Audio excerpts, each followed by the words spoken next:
Владините коалициони партнери денеска тактизираат околу проширувањето на мнозинството со Алијанса за албанците. Ниту Ковачевски ни Ахмети не сакаат да зборуваат за можните министерски места што би ги добила оваа партија на која ја отворија владината врата. За конкретни ресори и преземање на одговорности во моментов не е разговарано со оглед на тоа дека разговорите се водеа на ниво на политички концепт и на ниво на политички вредности, бидејќи ако имате некој кој што со кого што коалицирате, тогаш прво мора да се договорат основните базични вредности на кои што ќе се базира политичката коалиција, а потоа за поделба на ресори и преземање на одговорност.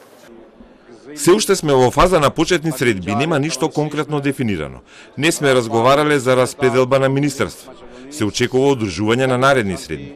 Влегувањето на Алијансата за албанците би придонело за конструктивност и стабилност на парламентарното мнозинство, доколку целиот процес има позитивен епилог. На прашањето зошто не се закажува седницата за уставни измени, ако е точно тоа што го тврдат од неговата партија дека потребно мнозинство има, Ахмети одговори дека ова е премногу важно прашање за земјата и од голем интерес за сите. Затоа е потребно време и не се сомнева дека ќе биде направен вистинскиот чекор, затоа и постојано повикуваат на единство меѓу партиите. Побара единство и во борбата против криминалот и корупцијата и сеопфатен ветинг во трите власти, законодавната, извршната и судската.